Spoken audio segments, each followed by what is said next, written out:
Que el Señor les bendiga, queridos hermanos. Bienvenidos a una lección más de este curso de Teología Sistemática en línea.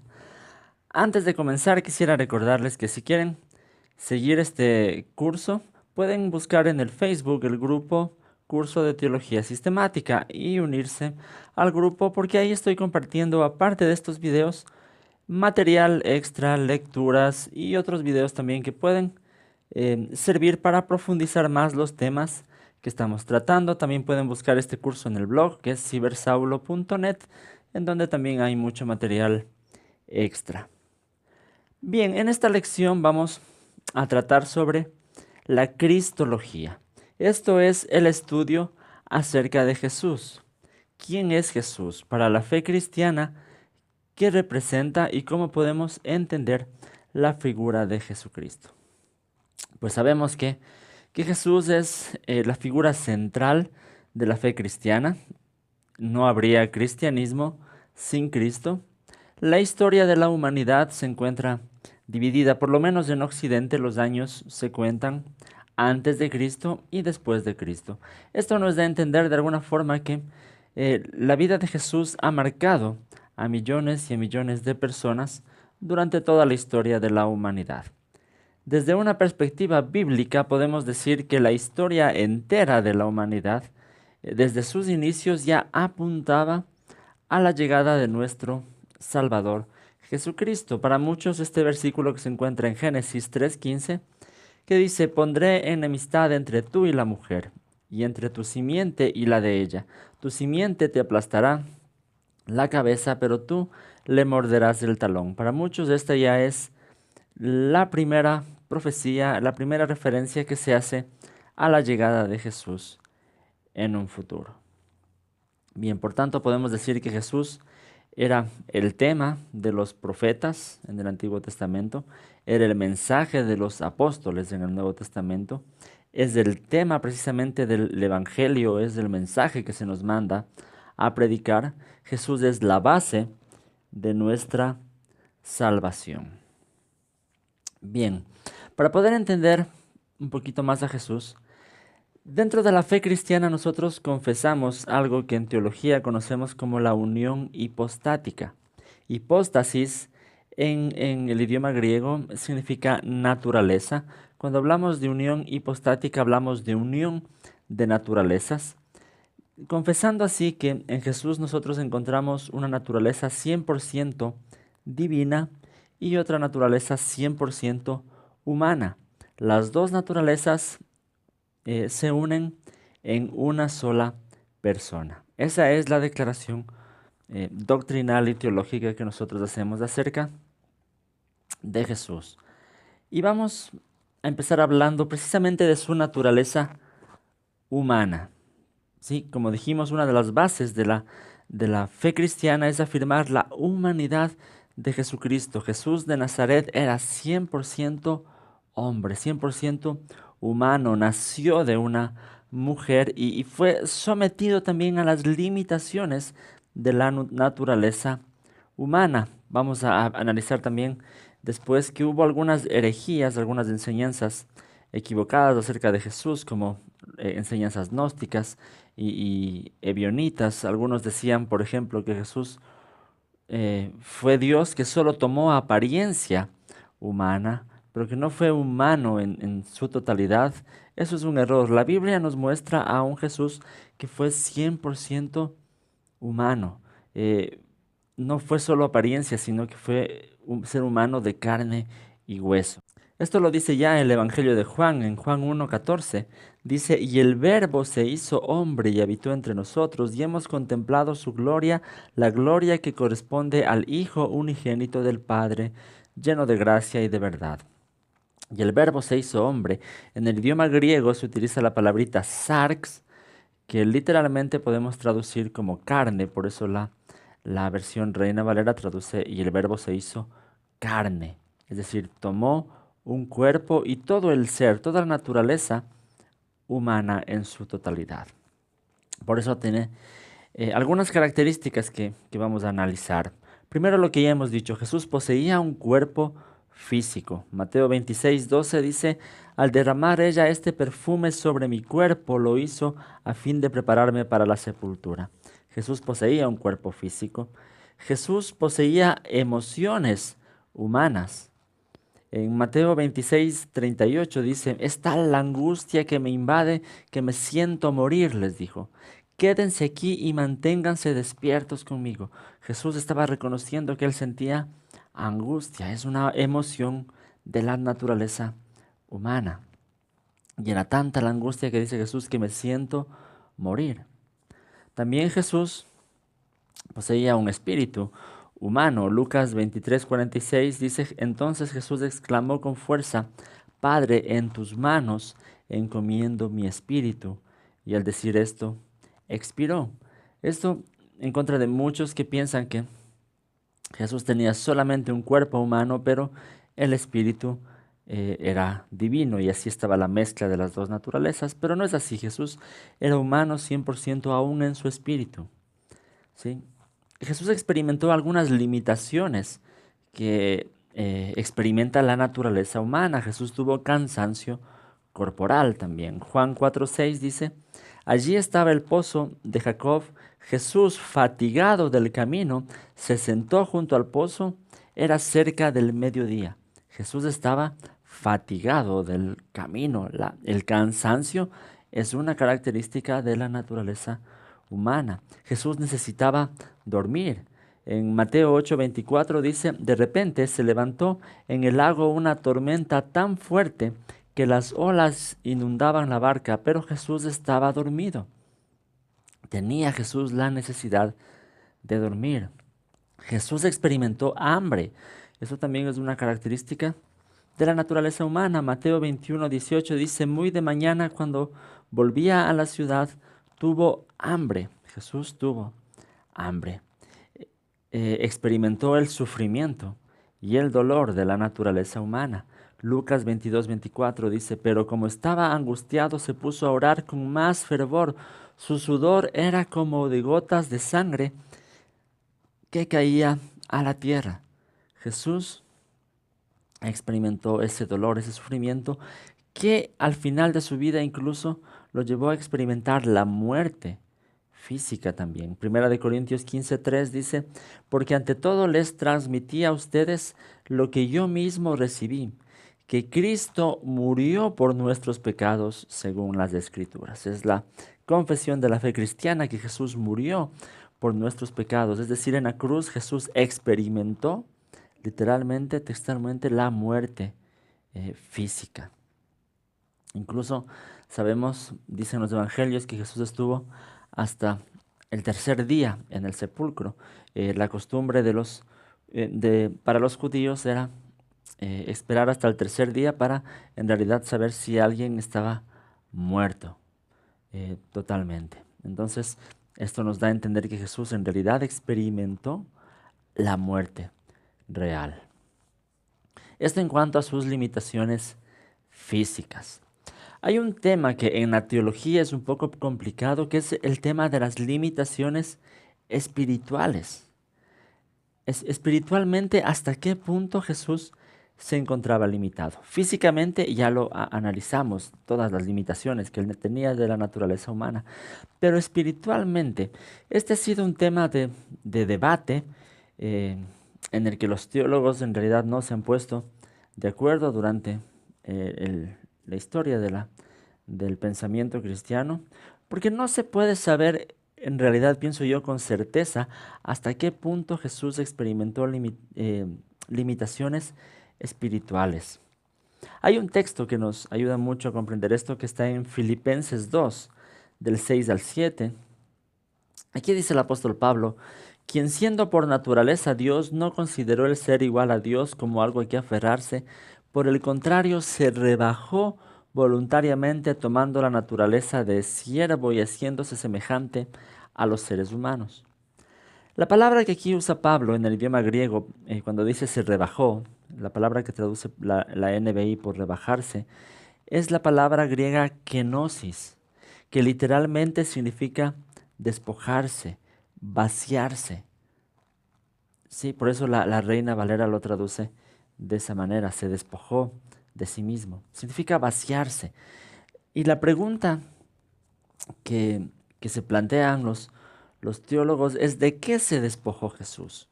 ¿Se despojó solamente de su posición de autoridad sobre todas las cosas? ¿O también se despojó y se vació de sus atributos divinos, como la omnisciencia, por ejemplo, la omnipotencia, aquellos atributos que analizamos en la lección anterior, que por cierto, si alguien quiere revisar la lección sobre los atributos de Dios, le voy a dejar una tarjetita aquí. Pero entonces, ¿de qué se despojó Jesús? ¿Solamente de su posición o también de sus atributos divinos? Y es muy complicado dar una respuesta acertada a esta pregunta. Si ustedes tienen algunas ideas que quieran compartir, pueden dejarlo aquí en los comentarios. Si están siguiendo la lección en el grupo del Facebook, pueden comentarlo ahí también y hacer un diálogo en grupo. ¿Qué piensan? ¿De qué se despojó Jesús? ¿De qué se vació Jesús? ¿Solamente de su autoridad, su posición, o también de algunos de sus atributos? Como yo decía, es muy complicado dar una respuesta acertada a esta pregunta. Aquí en este video, en este curso, vamos a limitarnos a afirmar aquellas cosas que la Biblia nos dice. Voy a dejar otras lecturas también donde ustedes pueden profundizar un poco más este tema, pero aquí vamos a ver solo algunas cosas que la Biblia nos menciona. Por ejemplo, que Jesús dependía de la oración al Padre para llevar a cabo su misión. ¿Sí? Así nos muestran los evangelios que Jesús dependía de la oración. Estaba en una dependencia a Dios, a Dios el Padre, para llevar a cabo su misión. También vemos que Jesús dependía del Espíritu Santo para hacer incluso algunas cosas, muchos de sus milagros. También podemos ver que había cosas que Jesús en realidad no conocía, especialmente sobre el día de su regreso. Jesús afirma claramente en Marcos 13:32 que del día y la hora nadie conoce, ni aun los ángeles, sino solamente el Padre. Entonces Jesús, vemos que de alguna forma su omnisciencia en aquel momento no era plena. Entonces parece ser que sí hay algunas cosas en las que Jesús se limitó también espiritualmente de sus atributos, pero esto sí debemos aclararlo, fue algo voluntario, algo voluntario. Jesús, aún aquí en la tierra, seguía siendo 100% Dios. No es que dejó de ser Dios, seguía siendo Dios. Y si no podía manifestar plenamente muchos de sus atributos, simplemente fue algo voluntario y por aquel momento. Bien, sin embargo, como digo, hay mucho que se puede decir sobre este tema de la kenosis, que como digo, ustedes pueden profundizar con algunas lecturas extras. Porque así también hay muchos pasajes bíblicos que afirman que Jesús mantenía también alguno de sus atributos de la divinidad. Y eso vamos a hablar precisamente en la siguiente sección, que es acerca de la divinidad de Jesucristo. Entonces hemos dejado algunas bases de por qué nosotros creemos que Jesús era 100% humano. Ahora vamos a hablar de por qué creemos que Jesús es 100% Dios también. Y esto la Biblia nos dice claramente, desde Juan 1, capítulo 1, que dice: en el principio era el verbo era con Dios y el verbo era Dios. También hay una declaración muy clara en la epístola de los Romanos, el capítulo 9, el versículo 5, que dice que de los patriarcas desciende el Cristo, el cual es Dios sobre todas las cosas. Por eso nuestra declaración doctrinal como cristianos es de que Jesús es igual en esencia, en gloria y en poder al Padre y al Espíritu Santo. Y esta subordinación aparente que está en los evangelios con respecto al Padre fue solamente temporal, por decisión personal, por el propósito de llevar a cabo la salvación de la humanidad. La Biblia también nos dice que Jesús es el resplandor de la gloria de Dios. Esto está en Hebreos 1:3. Dice: el Hijo es el resplandor de la gloria de Dios, la fiel imagen de lo que Él es, y el que sostiene todas las cosas con su palabra poderosa.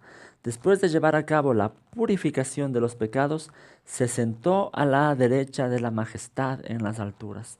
Entonces vemos cómo la Biblia nos dice claramente que Jesús es Dios. Y en la Biblia se le dan nombres eh, divinos. Se lo dice claramente Dios. Hebreos 1, 7 y 8 dice, en cuanto a los ángeles dice, Él hace de los vientos sus ángeles y de las llamas de fuego sus servidores. Pero con respecto al Hijo dice, tu trono, oh Dios, permanece por los siglos de los siglos, y el cetro de tu reino es un cetro de justicia. También en Tito 2:13 dice, mientras aguardamos la bendita esperanza, es decir, la gloriosa venida de nuestro gran Dios y Salvador Jesucristo. Es decir, vemos como en algunos textos textualmente se le llama a Jesús Dios. Se le da el título también de Hijo de Dios, Mateo 16:16. Pedro dice, tú eres el Cristo, el Hijo del Dios viviente, afirmó Simón Pedro.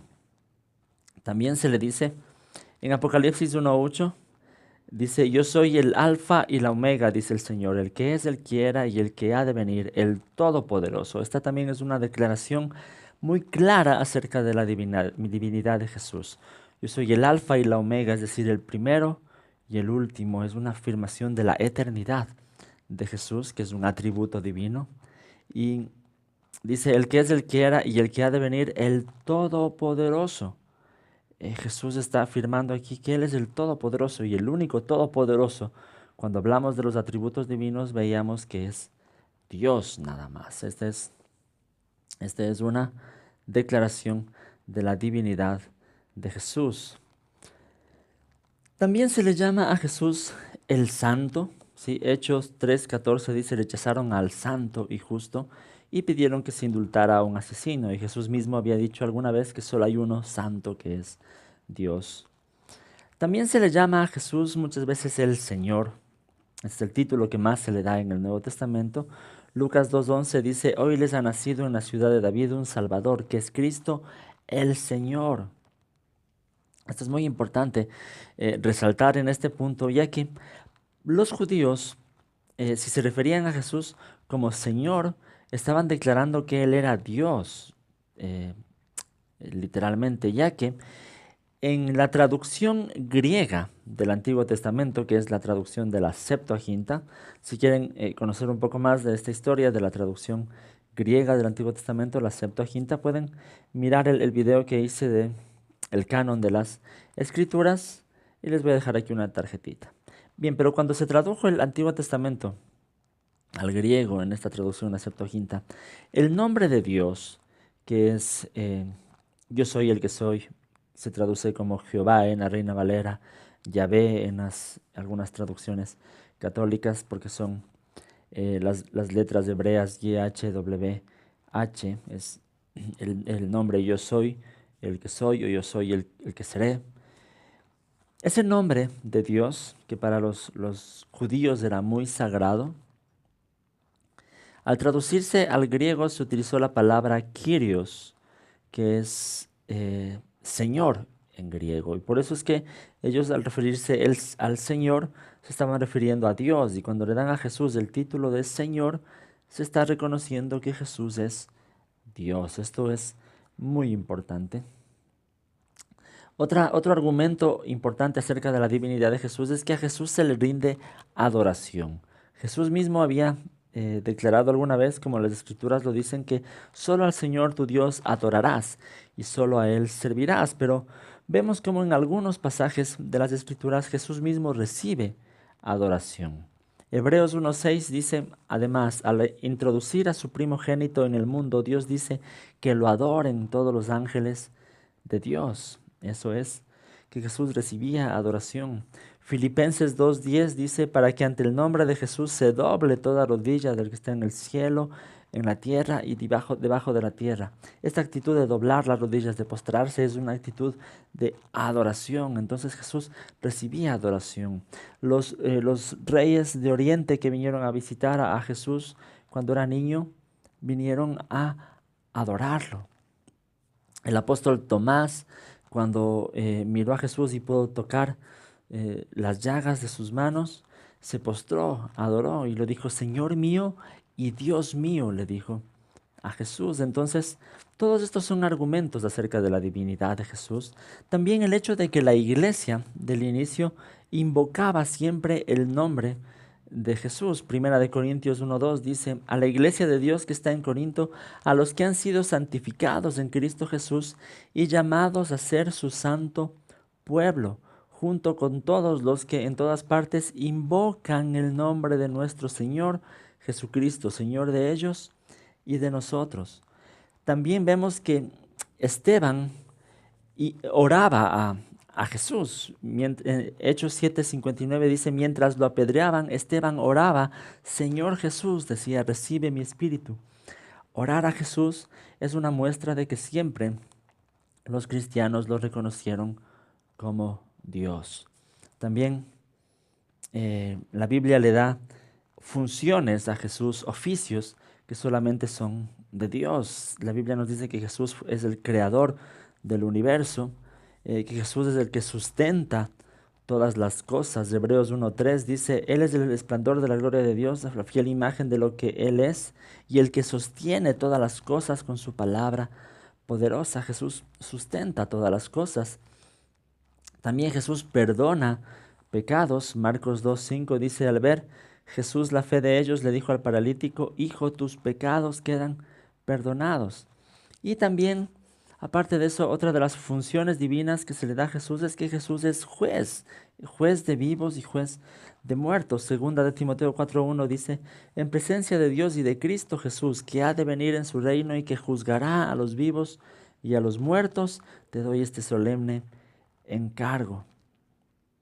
Entonces vemos que las funciones que se le da a Jesús son funciones divinas, funciones divinas. Bien, esto en cuanto a las dos naturalezas de Jesús, la naturaleza humana y la naturaleza divina. Esto es muy importante para la fe cristiana porque a veces existen grupos religiosos que pretenden negar o la divinidad o la humanidad de Jesús, pero vemos que la Biblia nos muestra las dos cosas en una sola persona. Jesús es 100% Dios y 100% hombre. Durante la historia de la iglesia han surgido algunas herejías. Eso vamos a dejar también en las lecturas adicionales para que ustedes puedan aprender un poquito más de cómo en la historia de la iglesia se fue desarrollando esta explicación teológica para combatir aquellas enseñanzas que iban en contra de que lo que el Evangelio mismo nos enseña acerca de Jesús. Hay algo muy importante que yo quiero mencionar. Hemos hablado mucho de su naturaleza, de sus atributos humanos, sus atributos divinos.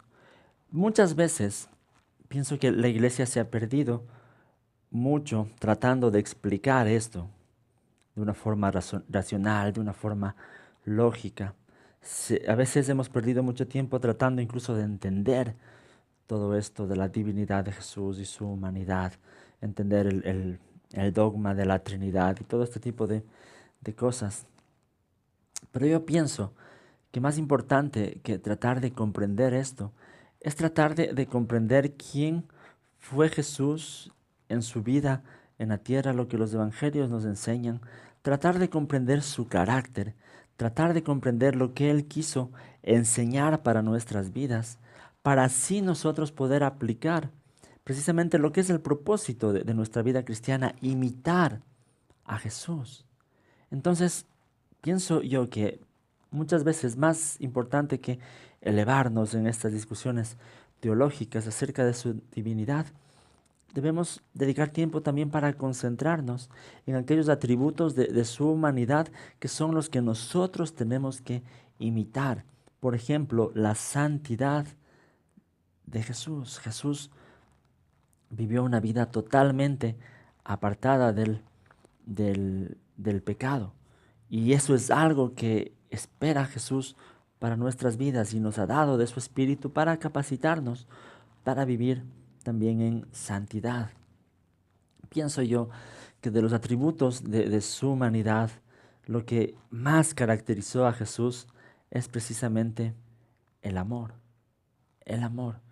Y si en algo nosotros tenemos que imitar a este Jesús que vino al mundo es precisamente en eso, en el amor. Y pienso yo que eso es el sentido de nuestra vida cristiana. Dice el apóstol Pablo en Efesios 3, 18 y 19, dice, sean ustedes plenamente capaces de comprender con todos los santos cuál es la anchura, la longitud, la profundidad y la altura del amor de Cristo, a fin que conozcan ese amor que excede todo conocimiento, para que sean llenos de toda la plenitud de Dios. Debemos comprender cuál fue el amor de Jesús.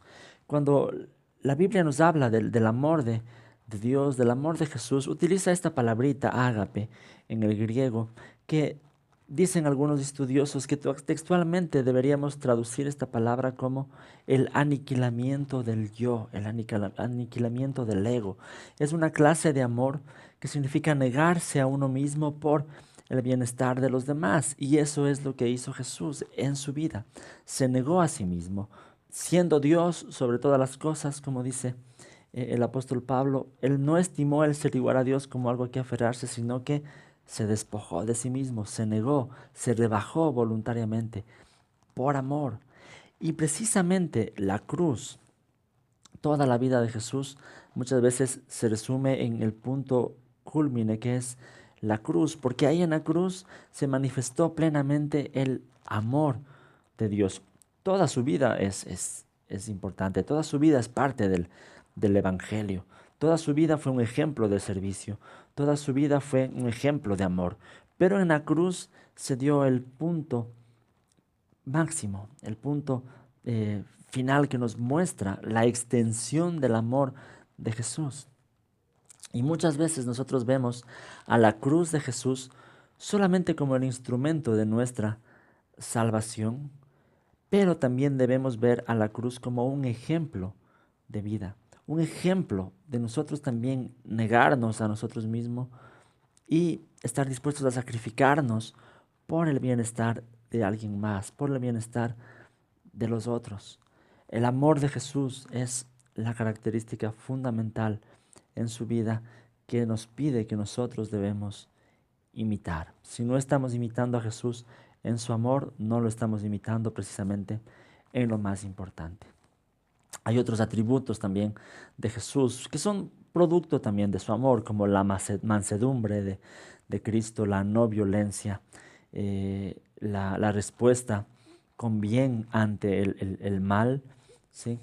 También la humildad de Jesús es algo que debemos aprender en nuestro servicio, en nuestro trato con las demás personas. Mateo 11:29 dice, lleven mi yugo sobre ustedes y aprendan de mí que soy manso y humilde de corazón y hallarán descanso para su alma. Esas son características, atributos de Jesús que tenemos también nosotros que imitar. En fin, miremos la vida de Jesús y enfoquémonos en estas áreas que son precisamente lo que nosotros tenemos que imitar. No olvidemos, obviamente, la obra redentora, la obra salvadora de Jesús, ya que solamente por la fe en Jesús, porque Él murió por nuestros pecados, que nosotros podemos tener salvación y vida eterna. Pero esto hablaremos un poquito más en las lecciones donde hablemos de la soteriología, que es la teología acerca de la salvación. Ahí profundizaremos más sobre este tema. Bueno, vamos a dejarlo hasta ahí la lección. Eh, Hay más cosas, muchas más cosas que podemos hablar acerca de la cristología, de la naturaleza de Jesús. Como yo digo, hay material extra en el grupo del Facebook, en el blog que es cibersaulo.net. Si ustedes tienen dudas, preguntas, inquietudes, cosas que quieren aportar también, pueden dejarlo aquí en los comentarios o también, como digo, en el Facebook o en el blog. No olviden suscribirse al canal. Si están mirando este video desde YouTube, solo denle clic donde dice suscribirse y pueden estar pendientes de todas estas lecciones del curso de teología. Si es que les está sirviendo este curso, les ha ayudado en algo, pueden compartirlo también en sus redes sociales con sus amigos y de esta forma también me ayudan para seguir produciendo estos videos. Muy bien, muchas gracias por estar pendientes de esta lección y que el Señor les bendiga.